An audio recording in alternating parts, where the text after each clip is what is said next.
Meredith works at a 40-room hotel. They all took tours. Look at the physical layout of a typical late-night commercial space. From the outside, the building is a glowing box. Inside, fluorescent lights illuminated by pitch-black darkness. That stark lighting contrast creates a severe vulnerability. The same emptiness that provides a peaceful shift takes away the one thing that keeps public spaces safe: a crowd. These workers are tied to a specific location, usually confined behind a register. And because they are in customer service, they are contractually obligated to be polite, accommodating, and helpful to absolutely anyone who walks through the door. This creates a literal fishbowl effect. The worker stands fully illuminated, visible to the outside world, while their own reflected place quickly becomes a highly controlled environment, perfectly suited for a predator to observe their target. Intrusions like this do not happen on impulse. A person loitering near her store. Soon, he started making comments that proved he was tracking her exact movements. He knew she locked the backroom door at precisely 2 a.m. every night. He even noted the hyper-specific way she dotted the letter I with little slashes on the store's whiteboard. Eventually, she returned from a break to find a Polaroid left on the counter. For another 22-year-old gas station worker, the surveillance relied entirely on exploiting the building's architectural blind spots. She was warned by customers about a brand-new, plateless car parked at the extreme edge of the lot. The engine was running, the headlights were off, and the driver was positioned in the one specific spot that couldn't be seen from the cash register. When confronted, the driver sped off, immediately followed by a second identical car that had been hiding nearby in a coordinated effort. By the time a worker realizes they are being watched, their anonymity has already been stripped away. Their habits are logged, their blind spots are mapped, and the observer is ready to move closer. Once the intelligence is gathered, the intruder has to breach the building.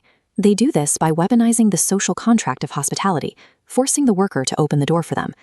At a small 40-room hotel, a man walked in at 11 p.m., handed over a credit card, and rented room 214. The night auditor handed him the key, completely unaware the card was stolen.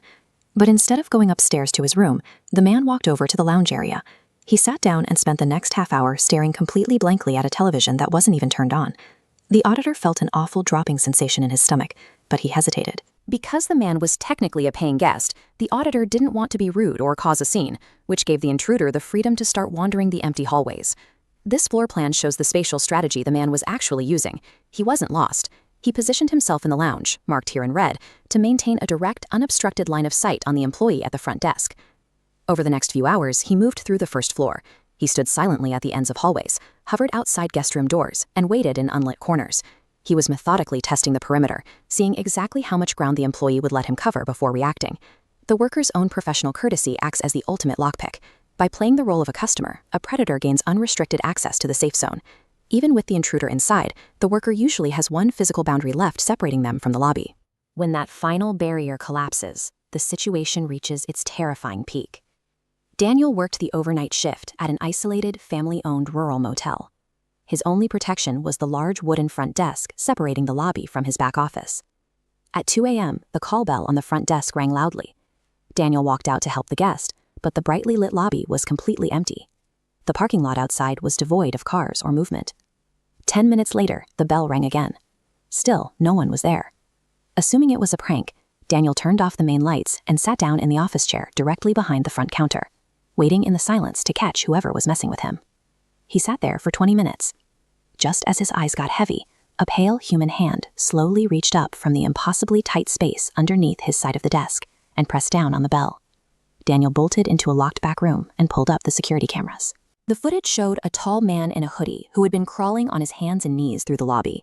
He had squeezed under the counter, hiding just inches from Daniel's legs the entire time. The very architecture designed to keep the employees safe had provided the perfect physical cover for an intruder.